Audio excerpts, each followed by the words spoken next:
I'm Hazelwood. And this is Sports Talk. Right after this, we're going to see what happened in the second half of Alabama.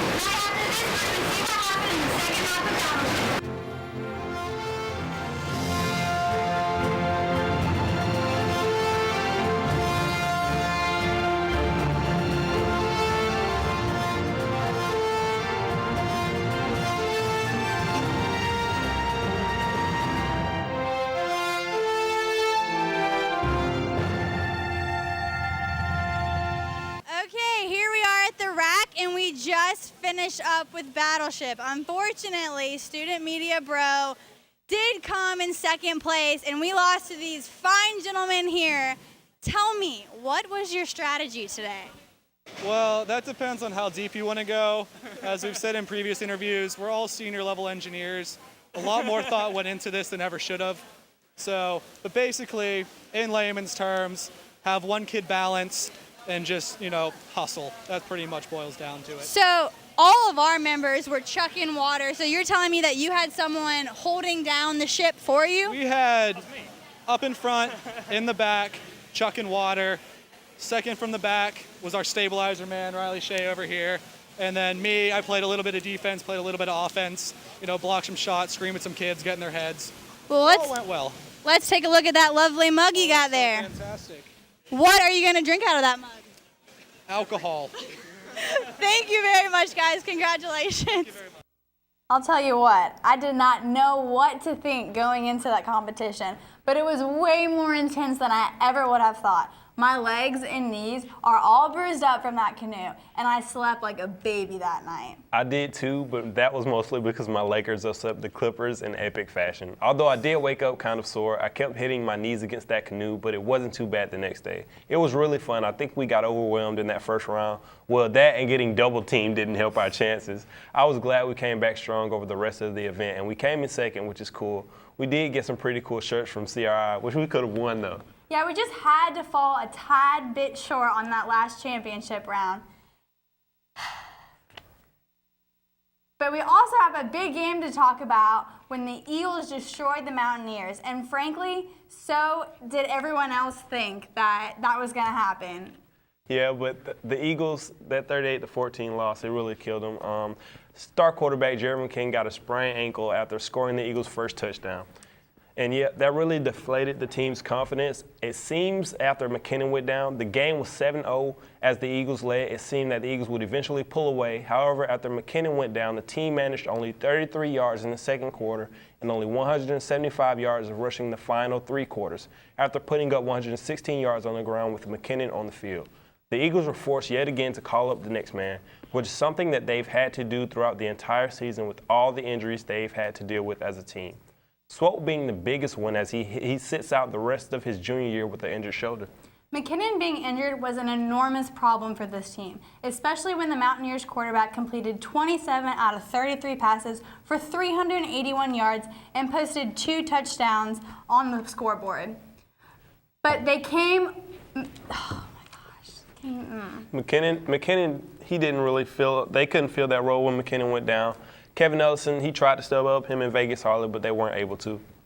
Yeah, I mean, the drives that they did were commendable, but when it comes down to it, when you can't finish those drives and put points on the board, the yardage is useless. Here's the thing. This is McKinnon's senior year. The Eagles can go ahead and blame this game on their quarterback getting injured, and that definitely, played a big role in the game. But next year, they are going to have to play App State and a whole bunch of other teams with way more skill than the teams in the SoCon without McKinnon. I think you're being a little hard on them, Candy. I mean, they haven't been healthy the entire season, and yes, they probably should have prevailed in a couple of those losses, but I don't blame them too much for this loss. I mean, what can you do? Your best 2 players weren't on the field for offense. Well, I guess all the Eagles can do now is to keep moving forward in this season and do the best they can to keep a strong winning record. And we're going to take a look at next weekend game after the commercial break, so stay tuned.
All right, so new week, new game for the Eagles, and this week they are facing off against Furman University. The Eagles have not lost to the Paladins since 2009, but in the current SoCon standings, Furman is ranked 4th with a 3-5 overall record and a 2-2 conference record, while GSU is ranked 5th with a 4-3 overall record and a 2-3 conference record.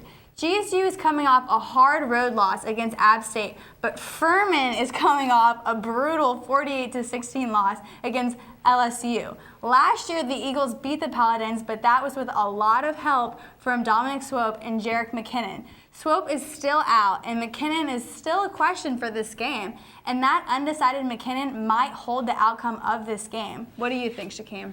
The Eagles better not lose the game is what I think. It's Furman, I will say. However, they did give LSU a scare early in that game, but that's an SEC team.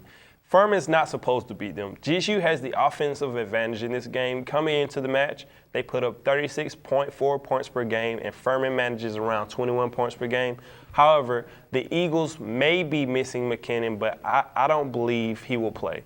I think he'll end up sitting out the game with that injury, and this will hurt the offense greatly. This time, they've had the opportunity to prepare, and with a full week of practice under their belt, they can adjust to life without McKinnon. It'll be up to the rest of the team to make up for McKinnon's potential absence. The Eagles will depend on Kevin Ellison, William Banks, Jonathan Bryant, Trey Butler, and Vegas Harley, who stepped up last week in that loss. I'm predicting a close one that could go either way, but GSU takes its last matchup with Furman 27-20. Yeah, if we see McKinnon with a healthier ankle out there, I think the Eagles will definitely win. But if not, this could be an ugly game at Paulson Stadium. Another team in a different sport that I think can beat Furman is the GSU volleyball team, Katie. The Eagles are 21-3 and 9-1 in the SoCon, with their only loss coming to the Paladins, which upset GSU just a few weeks ago. And they play Furman this weekend after 2 impressive wins this past weekend. Katie, tell us about how the Eagles played last weekend. All right, so back home, and my excitement was not for anything. These ladies defeated University of Tennessee at Chattanooga 3-1 and defeated Samford University 3-1. Both of these victories were great, but their win against Samford brought them up to first place in the SoCon. One thing that I love about this team is that they are not dependent on their seniors as much as we see in sports like football. We see a sophomore setter, Caitlin Minnerly, leading this team and posting high numbers every single match. And we can't forget the Eagles' sophomore defensive specialist, Alexander Beecher, who has posted 382 digs this season. Revenge is on the line this weekend, and I think the Eagles will get it in dominating fashion with a 3-1 win over the Paladins. We'll be right back with more coverage after another commercial break.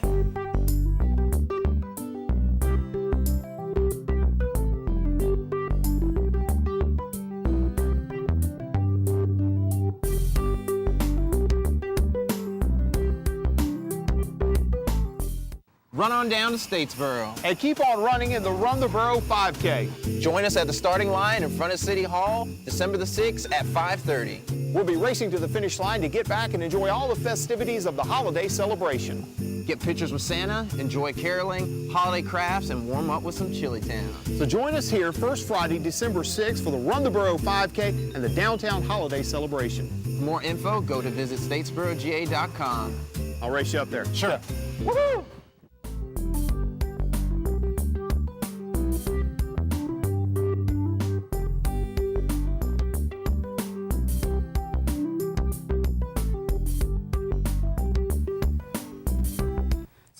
To dive into another GSU women's sport, women's tennis. They were home this past weekend and hosted the GSU Fall Invitational. This invitational was loaded with players from all over, and GSU players really got to show off their talent. Shaquem, tell me about it. The women's tennis team hosted GSU Fall Invitational this weekend, and fall they did not. Lonnie Tummers was probably the MVP of the weekend, at least for GSU. She won her singles flight, the 4B singles draw, which saw her get past Lotasenko of Emory in straight sets, 6-4 and 6-1. Moving on, she knocked off Carlson of Wofford in straight sets, 6-4 and 6-0. The final match wasn't so easy, but Tummers prevailed over Fernandez from Stetson University, winning the first set 6-1, then dropping the second set 5-7, and finally, Tummers came up clutch in the final set, winning 10-8. In the doubles team, 4-team elimination bracket, Tummers teamed up with Mackenzie 5-Ash, and they reeled off 2 straight wins over teams from Emory and Jacksonville State University. Other notable performances came from Mary Phillips Smith, who won the consolation bracket of her singles flight, defeating players from Jacksonville State and Florida Atlantic. And Stephanie Woods lost in the finals of her singles flight to Kritikova from Armstrong Atlantic. Overall, not a bad weekend.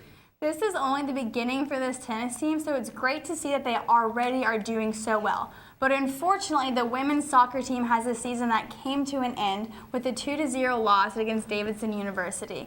This match was crucial for this team because it determined whether they were going to have a postseason appearance in the SoCon tournament or not. And since they did not win, their opportunity to play postseason is over, and their season is over with a record of 5-11-2. But let's not discredit this team and remember the struggles they had throughout the season that hindered them in their past conference losses. I think the story of junior goalkeeper Molly Williams pretty much sums up the women's soccer team's season.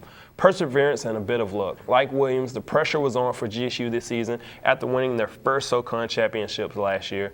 After dealing with a multitude of injuries, especially in the goalie position, they managed to secure a decent record in the conference where they earned 3 of their 5 wins.